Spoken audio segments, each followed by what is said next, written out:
They said love would set us free. But why does it feel like a cage made of silence? We're surrounded by options, and yet lonelier than ever. Desirable, chosen, and still replaceable. Zygmunt Bauman called it liquid love. A love that flows, but never roots.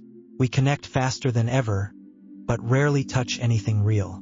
We chase the feeling, avoid the depth, and call it freedom. But what if the real reason we can't love is because we're terrified of being seen? Zygmunt Bauman didn't write fairy tales. He wrote warnings. In a world obsessed with connection, he dared to say the unspeakable. We don't know how to love anymore, not because we're broken, but because we're adapting to a system that teaches us to consume people the way we consume everything else. Fast, superficially, and without commitment.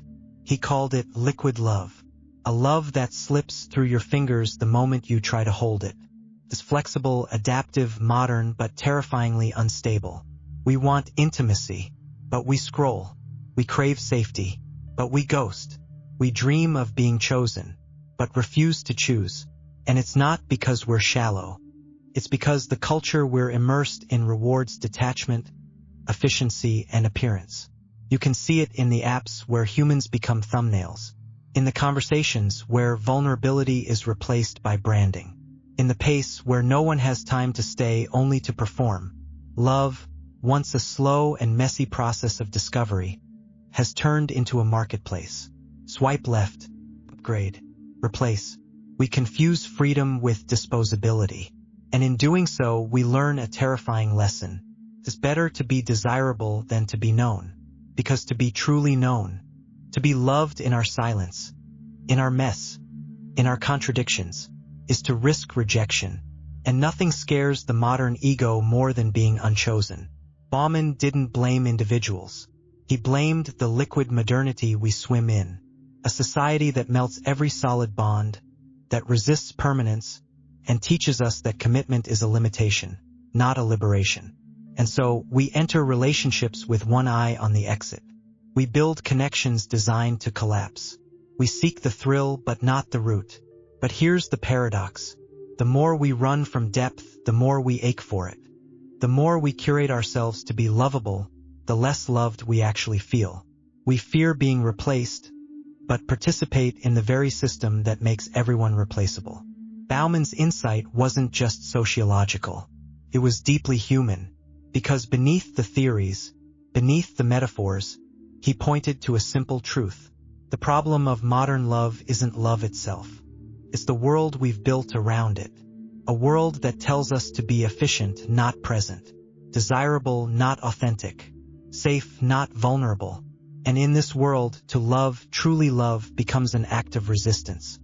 A decision to slow down when everything says hurry. To stay when everything says move on. To build something real.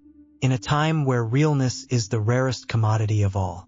We are the most connected generation in human history, and somehow also the loneliest. We long for deep love, yet we paddle endlessly in shallow waters. Why? Because depth requires time, and time is a luxury we no longer believe in. The anxiety we carry in our relationships isn't weakness. It's a symptom of a culture that values speed over stillness. We don't build love anymore, we download it. Bauman saw this clearly.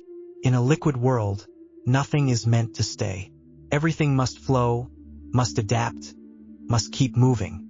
So what happens to something as fragile, as rooted, as intimate as love? It drowns. Modern love has become allergic to waiting. A few hours without a reply and the mind spirals. Did they lose interest? Are they talking to someone else? Am I not enough? But it's not just impatience.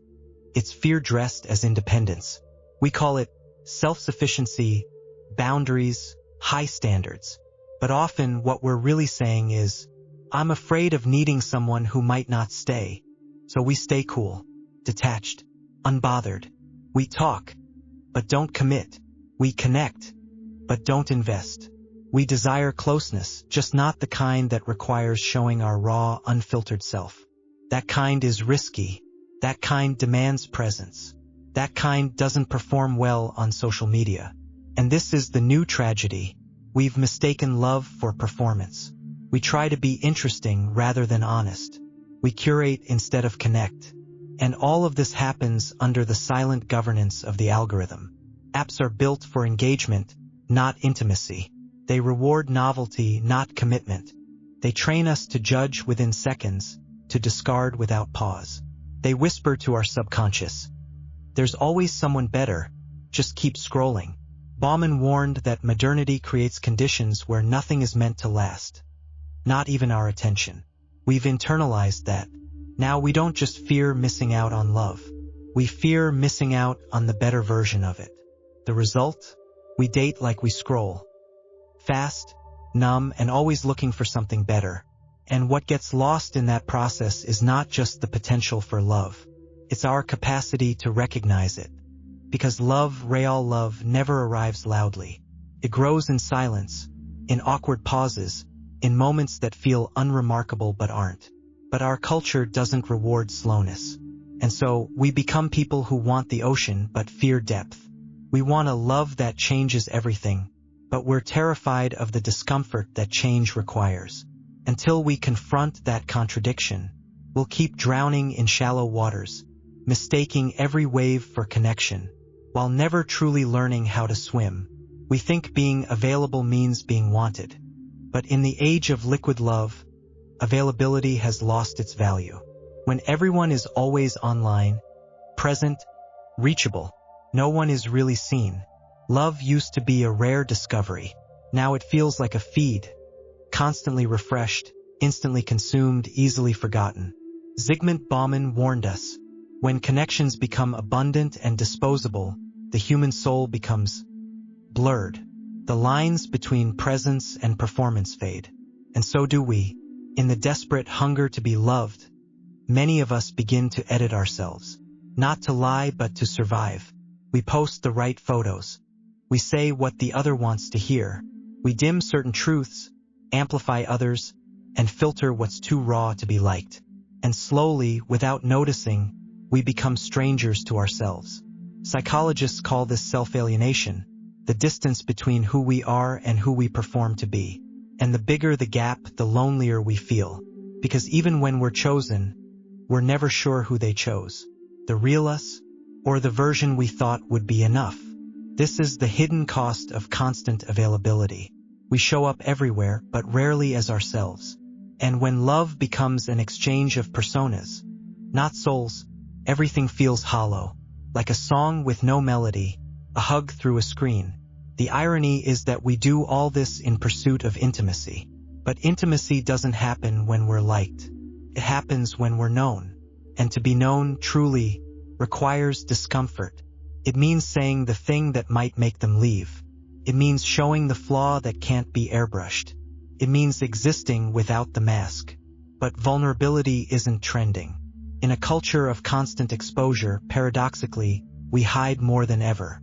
We don't want to be alone, yet we only offer what's safe. Bauman described modern love as a game of masks, not because people are cruel, but because the system punishes authenticity. If you're too quiet, you're boring. If you're too emotional, you're too much. If you're too honest, you're a liability. So we shrink ourselves. We become digestible. And in doing so, we disappear. Sometimes they don't love you. They love your silence. Because it doesn't ask anything of them. It doesn't disrupt. It doesn't challenge. But love, real love, always asks. It asks us to show up, to be messy, to be human. So the question isn't, why don't they love me? The question is, have I ever truly let myself be loved? Because in a world obsessed with availability, being unforgettable has nothing to do with presence, and everything to do with depth. And no algorithm will ever help you go deeper. That part, you have to choose. We say we want love, but when it knocks, we hesitate. Not because it isn't real, but because it asks us to stop looking.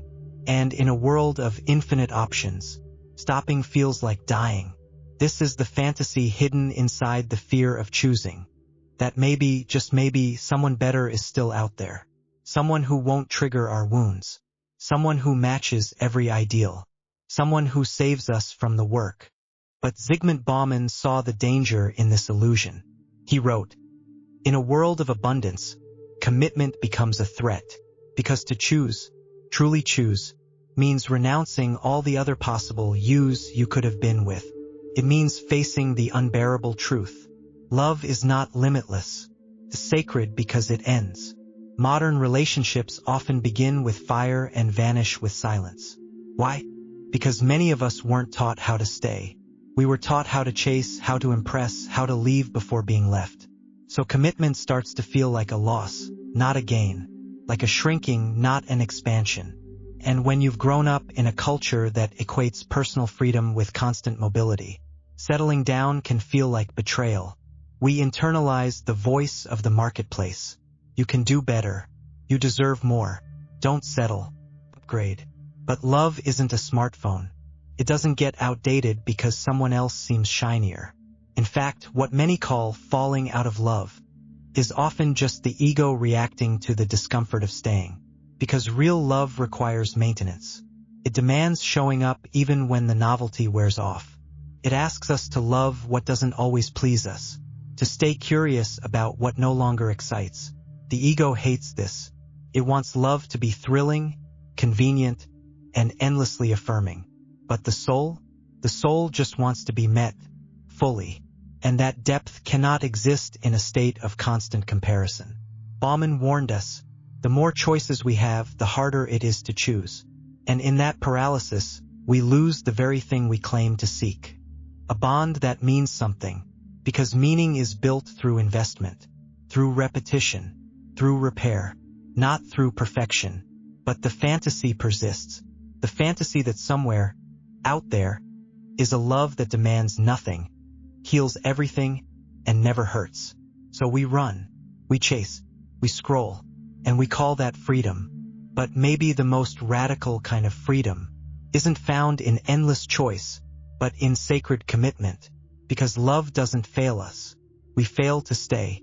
And until we confront our fear of choosing, we'll remain addicted to beginnings, allergic to endings, and strangers to everything in between. We all want to feel irreplaceable. But in a world that treats people like content, fast, filtered, and forgettable, what does that even mean? The pain of feeling replaceable doesn't come from being left. It comes from never being truly seen to begin with. Bauman described this reality as the commodification of connection.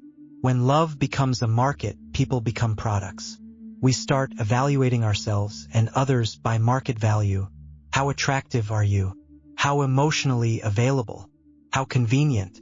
And the result is devastating. To be truly irreplaceable, you have to stop being consumable. You have to stop performing and start showing up.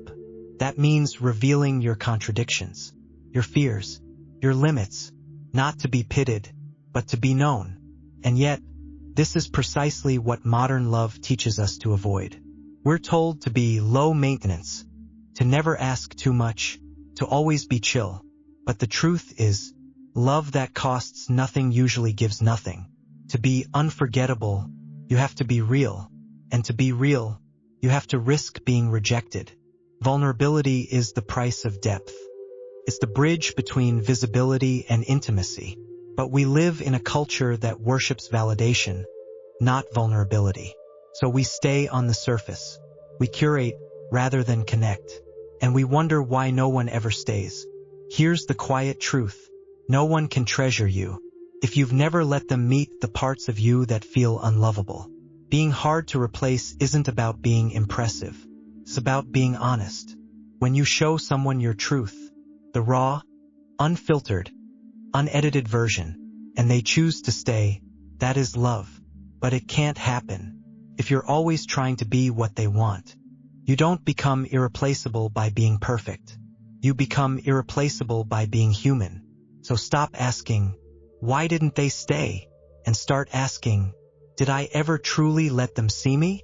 Because in a world that trains us to be marketable, the bravest thing you can do is be someone who can't be measured, only felt. Intimacy doesn't die in explosions. It dies in noise, in pings, scrolls, open tabs, half-listened conversations. It dies when presence becomes a luxury, and silence becomes something we fear more than absence. We say we want to be loved, but love requires attention. You don't become irreplaceable by being perfect. You become irreplaceable by being human. So stop asking, why didn't they stay? And start asking, did I ever truly let them see me?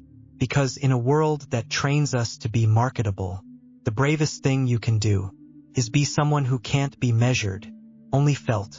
Intimacy doesn't die in explosions. It dies in noise, in pings, scrolls, open tabs, half-listened conversations.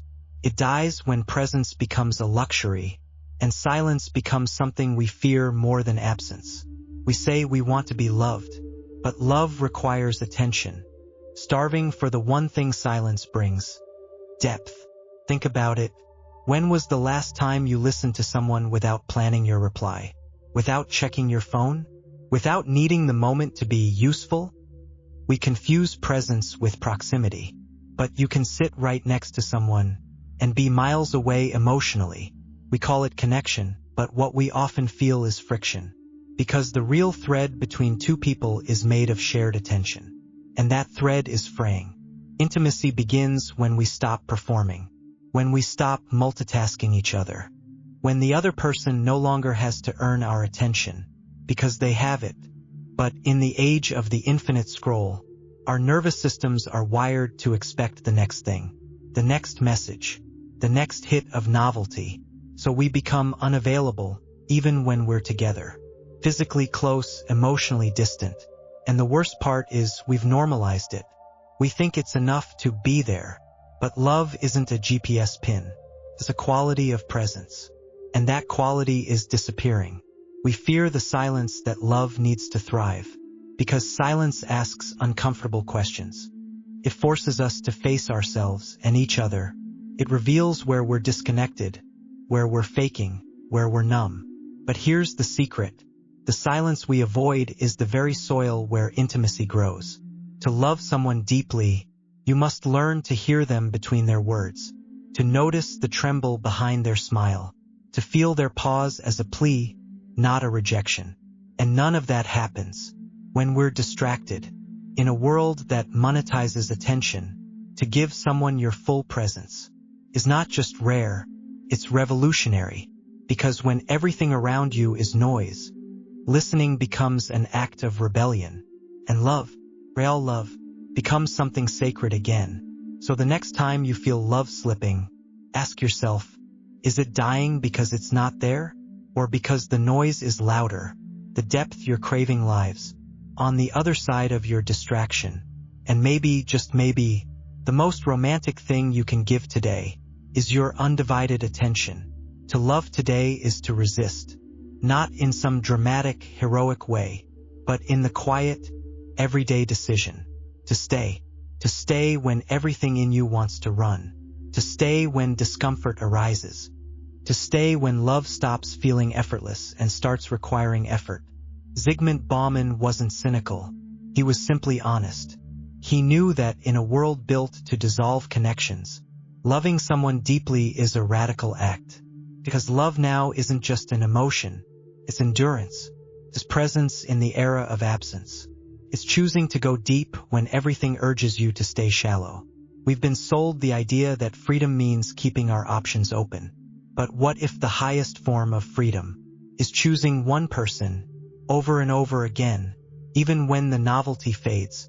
What if love isn't sacred because it lasts forever, but because we know it won't, and we choose it anyway? The truth is, there is no algorithm that can teach you how to stay, no app that can build intimacy for you, no shortcut to emotional depth. Love demands that you slow down, that you show up without a script, that you risk being hurt, because the only love that truly transforms is the one that costs you your armor. And yes, it hurts. Real love hurts. Not because it wounds, but because it reveals. It strips away the filters. It dissolves the performances. It holds up a mirror and says, "This is you. Are you ready to be seen?" Many will choose the easier path, the swipe, the thrill, the escape. But some, a rare few, will choose presence. They will choose depth over dopamine, truth over impression, silence over spectacle. They will understand what Bauman meant when he said that love in liquid times must be built like a dam, firm, intentional, resistant to the current. Because in a world that moves fast, what stays matters. And those who stay, not because they have to, but because they choose to, carry a kind of beauty the world has forgotten. So here's a final thought. Maybe the point of love isn't to complete you or entertain you, or even to make you feel good all the time. Maybe the point of love is to hold space for what's real, in you, in the other, and in the space between.